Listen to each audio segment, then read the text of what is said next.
Entendi. E a dona Flor de Lis, cara? Mãe de 50 e tralalá crianças. Essa daí tem umas lendas urbanas sobre ela que são perturbadoras, né?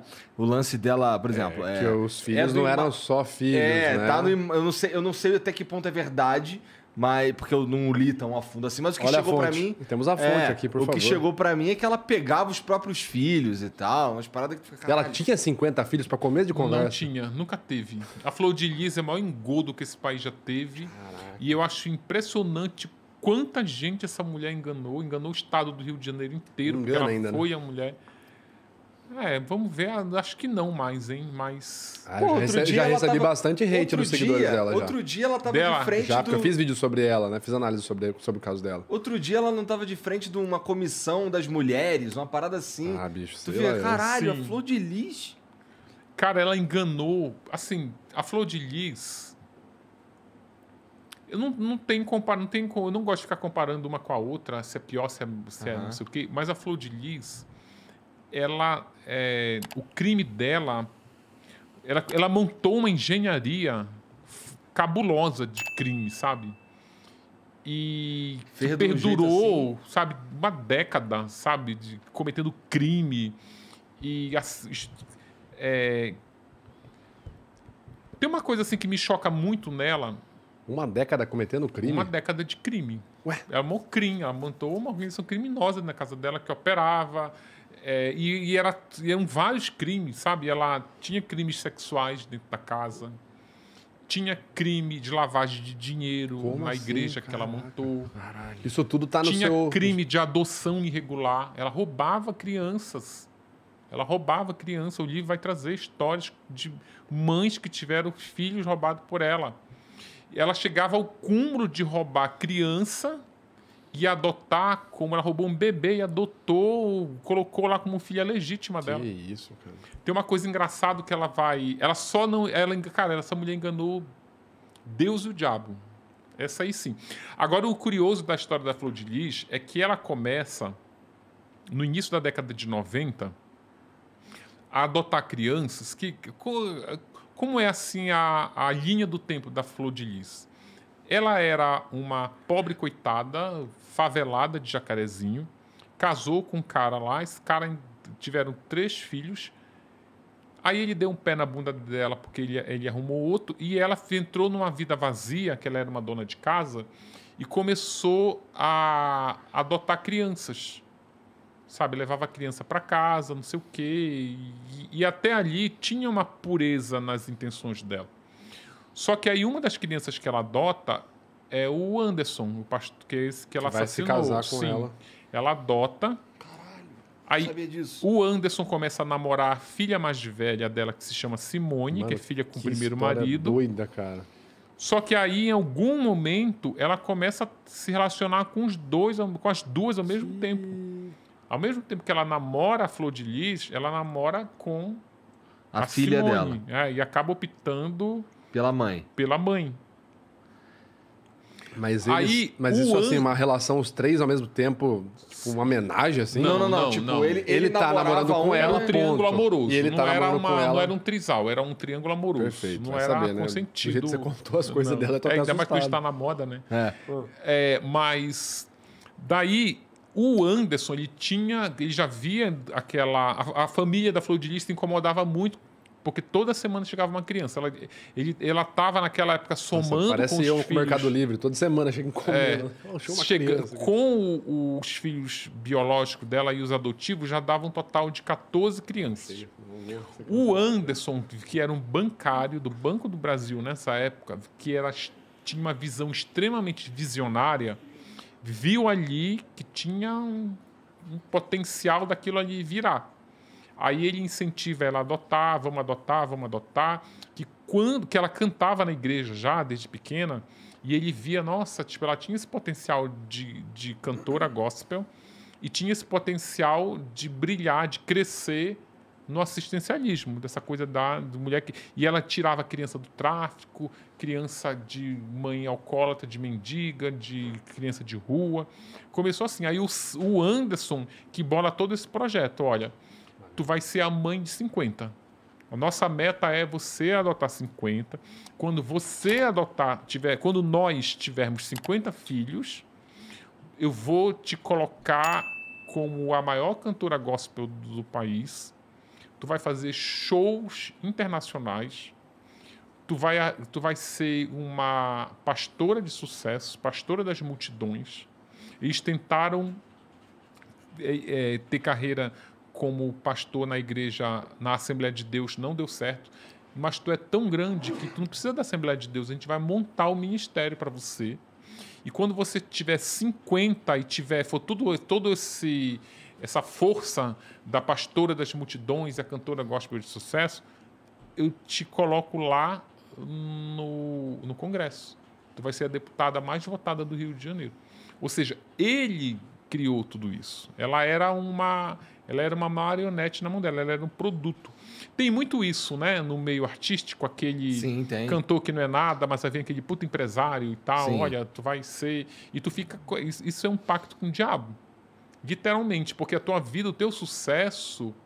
Por isso que tem o São Cipriano, não tem nada a ver com isso. Não tem a ver. Ele fez um pacto, inclusive, com sangue, de escrever um salmo inteiro da Bíblia com sangue. Tinha um quarto de ritual. Caralho. Só que aí ela chega realmente aonde ele disse que ela chegaria. Eles realmente... Aí começou a dar problema com 50 filhos. Porque o que aconteceu? À medida que a adoção foi crescendo, ela não tinha como bancar alimento para todo mundo. Então, o que eles fazem? Olha, vamos começar a fazer uma reportagenzinha ali no RJTV, uma reportagem ali no Caderno de Cidade do jornal O Globo, do jornal O Dia, que aí começam a aparecer doações. E dito e feito. 2 empresários, lá os irmãos Werneck, viram nela ali. Só que à medida que ela aparecia na mídia, a justiça foi, opa, como é que essa mulher está adotando isso muito? Lembra do Ciro Darlan? O Ciro Darlan é um juiz bem conhecido no Rio de Janeiro. Ele é um juiz... Eu não sei se vocês lembram quando a Madonna veio fazer um show no Brasil, acho que na década de 90. Ele queria proibir o show porque o show era muito... Porra, não lembro. Aí depois tinha uma novela na Globo, ele até me falou o nome da novela, eu esqueci agora. Tinha uma novela na Globo que a Giovanna Antonelli, ela fazia uma prostituta e ela tinha uma criança. E tinha um outro ator que fazia par com ela nessa novela. Era uma novela das 8. Que eu não vou lembrar o nome desse ator. E ela ficava com a criança no colo e esse casal, em cena, discutiam pra caralho, falavam alto, sabe? Era uma cena tensa e a criança começava a chorar. Aí o Ciro Darlan viu aquilo e disse, opa, essa criança... Não pode estar. Pediu pra ser ator, né? Não está entendendo o que está acontecendo aí. Aí ele baixou, não sei se foi uma liminar, uma medida que a Globo não podia usar, queria tirar as crianças da novela tudo. Isso repercutiu muito. Aí ele foi ficando renomado por essas decisões polêmicas. Fora outras que eu não lembro agora. Aí esse juiz, ele viu, na época ele era juiz, hoje ele é desembargador. Esse juiz foi lá e disse, olha, começou a Flor de Lis disse que ele começou a persegui-la. Começou a tirar meus filhos, porque porra, adoção tem regras, né? Não é adoção, não é... pegando pessoas. Tinha, na época, que ela pegou uma transição em que, na verdade, a adoção era muito avacalhada no Brasil. Que eles tinham aquilo que chamava adoção à brasileira. Ia lá, a dona a fulana lá ia trabalhar na tua casa, fazer faxina, ela tinha um bebê, não tinha como criar. Não, eu vou criar, e tu ia lá e registrava. Tinha muito isso no Brasil, principalmente na região norte. Então ela começou a adotar, ela estava adotando assim, a brasileira, sem legalidade nenhuma. O juiz, quando viu na mídia ela lá pedindo doação, foi lá e começou... Aí ela fugiu com as crianças e tal. Aí esses empresários começaram a ajudá-la. Eu vou montar uma casa. Aí ela fez um acordo com o juiz. Olha, você não adota mais nenhuma. Acho que eu puder legalizar, eu legalizo. Ela não conseguiu legalizar todas porque ela não conseguia identificar a mãe de algumas delas para consentir a adoção. Só que aí ela continuou com aquela coisa, precisava aquela meta de 50. A gente precisa ter 50. Daí, tem uma coisa que é muito engraçada. É muito loucura, né? E isso, assim, eram filhos... no sentido figurado, que não eram filhos. Ela tratava feito filhos, os biológicos, tratava mais ou menos como filhos o que ela conseguiu adotar legalmente, e os que ela estava ali preenchendo a cota que ela tinha que ter aqui, 50, não eram filhos. Eles tinham tratamento diferenciado, eles não tinham acesso à geladeira da casa, eles não comiam a mesma coisa. Tem uma passagem no livro que um deles me contou, em que tinham 9 desses filhos que ela agregou ali, que ela chama de filho afetivo, ela chama filho biológicos que ela gerou, ela chama de filho adotivo que ela conseguiu legalizar e filho afetivo os que estão fora desse círculo. O que elas colocou dentro de casa. Exatamente, mas não Tá. tem nenhuma legalização na adoção. Entendi. E não tinha comida para todo mundo e eles eram assim tratados como segunda classe mesmo. Ele tem um deles que conta uma cena que ela colocou uma macarronada, tinha 8 moleques lá na mesa, ela colocou uma macarronada para 8 pessoas e tinham só 6 ovos cozidos. Ou seja, não ia dar um ovo cozido para cada. E aí ela escolhia quem... esse aí acabou de chegar há pouco tempo. Não, você não vai comer, você come só macarrão. Ficava uma coisa meio maluca. Entendi. E ela precisava desesperadamente bater a meta de 50, que é como ela, quando ela lança a biografia dela, ela usa até esse slogan aqui. Ela coloca aqui Mãe Coragem, mas aqui na orelha ela coloca assim, mãe de 50. Mãe de 50 filhos. Mãe de 50 filhos, que era a meta dela. Só que aí o que acontece? Essa meta, ela não era uma meta simbólica, ela precisava mostrar na mídia que ela tinha 50. Quando ela disse que bateu os 50, aí todo mundo se interessou em fazer reportagem com ela. O Fantástico, Ana Maria Braga, Globo Repórter, os jornais locais, Record, tudo que era... Aquelas matérias que volta e meia aparecem, né? Mãe de não sei quanto e tal. E tem uma coisa engraçada que o Fantástico fez uma matéria em que eles não mostram que tem 50, mas eles cravam que é mãe de 50. Aí eles fazem uma coisa assim meio... Aquelas matérias de impacto. São não sei quantas toneladas de comida por mês, não sei quantos pães francês, não sei quantos litros de leite. Aquilo tudo não existia. Não existia. Ela juntava aquela molecada toda, porque onde ela pegava moleque? Ela pegava moleque de rua, ela pegava o trombadinho, ela pegava o moleque que estava vendendo bala na sinaleira, pegava o batedor de carteira. Não, vamos para cá, porque eu preciso juntar gente aqui para eu dizer que eu tenho... E ninguém via ver se era filho dela de verdade, coisa Não, do filho tipo. de verdade não era, mas ninguém ia ver se aquela criança realmente, aquele moleque realmente morava na casa Se dela. ele comia comida ali de verdade não, mesmo. Ninguém... cara, tu sabe como eu descobri isso? É muito engraçado. Eu tava era em outubro do ano passado, não, novembro do ano passado, eu tava conversando com uma pessoa muito próxima dela, que tava ali na linha de frente ali da casa. Aí eu fiquei muito curioso, eu comecei a perguntar para ela, mas vem cá, ela já tinha me ajudado muito, fazia muita videoconferência, fui lá, visitei ela. Aí eu perguntei para ela assim, mas eu queria detalhar no livro como é a dinâmica de uma casa com 50 crianças. Por exemplo, banheiro. Para 50... Cara, tu tem noção do que é 50 pessoas juntas? Pois é, né? Quando eu entrei na universidade, a minha turma tinha usado. 50 alunos, era uma sala grande de gente, cheia de gente. E lá em casa, quando eu era adolescente, nós éramos 4 irmãos, pai e mãe. Já era uma puta estrutura para ir para a escola de manhã, para comer, para... Sabe, tu ia no fogão, era várias panelas assim, né? Como é que se faz comida para 50? Onde é que lava a roupa de 50 crianças? São perguntas que são óbvias, mas ninguém faz, né? Ninguém faz. Ninguém fazia, né, na época. Aí eu ficava pensando, por exemplo, onde lava essa roupa? Cadê a panela que cozinha para esse batalhão? Aí a mulher começou a rir de mim. Né? Ela começou, sério que tu acredita que tinha 50 crianças aqui? Falei, não tinha. Ela falou, claro que não. Moleque de rua que ela chamava para cá para fazer número.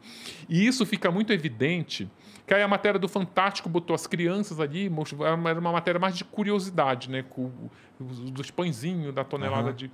Mas aí, quando ela vai na Ana Maria Braga, em março de 2014, 2013 ou 14, nem lembro agora o ano, mas enfim, Ela vai na Ana Maria Braga. Só que aí a Ana Maria Braga, a produção da Ana Maria Braga, ligou lá para a casa da Flor de Lis e disse, olha, a Ana Maria Braga vai conferir. Gente, ela ficou desesperada. Só tinham na casa 32 crianças. Elas ficaram desesperadas e pega a criança daqui, liga para a irmã, traz teu filho, traz meu sobrinho, foi nas vizinhas, bora aqui, não sei o quê. E foi na rua, pegou mais um bocado. E mesmo assim ela não chegou aos 50. Ela chegou a 42. Aí o programa da Ana Maria Braga começa com aquela fila indiana. Era numa época que ela tinha um cenário que era uma casa. E o estúdio dela era uma casa, que era uma casa meio elevada, tinha uma escada assim para um bosque, e estava aquela fila indiana.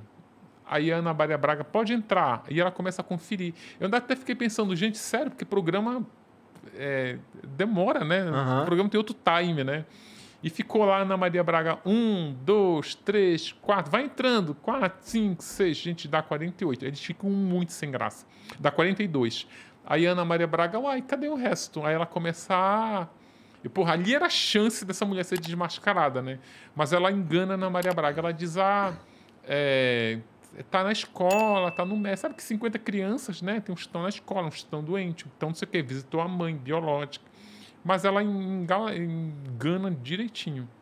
É o que a gente fala, né? A dissimulação, ela funciona muito melhor quando você já tem toda a capa do mago construída, né? A capa do mago é a autoridade.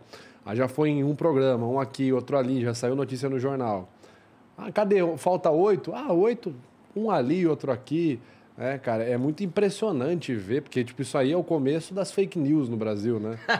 Tipo... Será que ela sabia o nome de todo mundo? Duvido. Não sabia. E era rotativa foto, as não crianças. tem como botar a foto da família aí? Tem como botar uma foto da família. Bota aquela foto da família aí, cara. Era igual, a família dela era igual a Malhação. Cada temporada renovava o elenco. Vai renovando, muda. Era 50 com o elenco novo. Não, mas eu tô nesse momento fazendo esse trabalho. Eu tô pegando fotos antigas. Ó, essa foto é oficial que ela fez. Aham.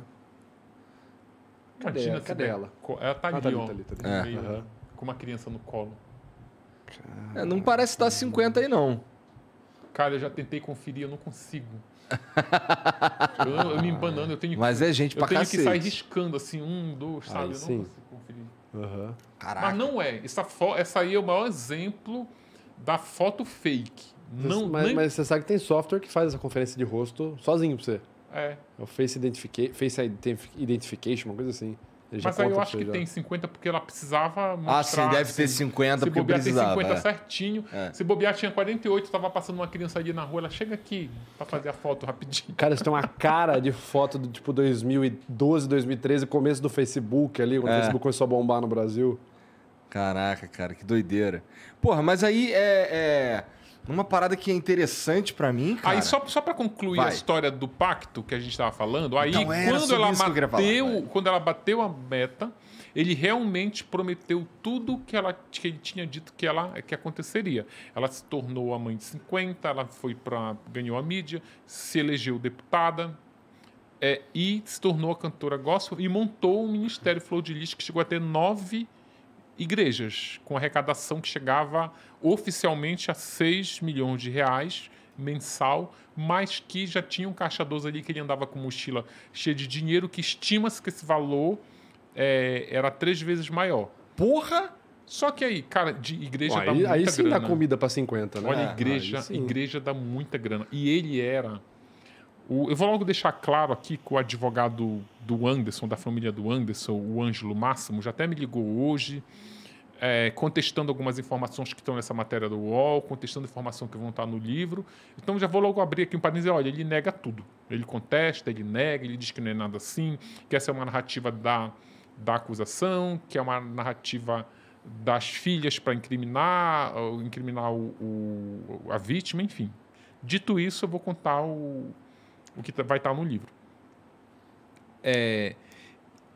Ele era muito mercenário. A igreja dela era muito mercenária com arrecadação mesmo.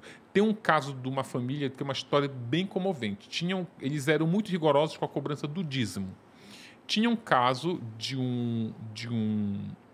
uma família que ela pagava um dízimo rigorosamente. Era um dízimo que ele era mais ou menos uns R$ 2.000, que é um valor alto para tu dar ali para uma igreja, ainda mais para uma família de classe média. Só que aí o cara, que era o chefe da família, ele descobriu que estava com um tumor no cérebro. Aí ele começou a fazer tratamento, começou a não ir na igreja. Aí ele ia na igreja porque o médico dizia que não tinha solução. Aí ele se entregava mais na igreja e tal. Ia lá para os cultos lá de cura, não sei o quê. Mas envolvia um tratamento, teve que mudar a alimentação. Ele deixou de pagar o dízimo para se tratar. Para se tratar, e estava tendo um problema também com o emprego, que ele não estava conseguindo ir, o afastamento com atestado lá, ele estava entrando em ISS, baixou muito a grana da família. A grana da família, o orçamento da família continuava o mesmo e não tinha grana. Ele deixou de pagar o dízimo.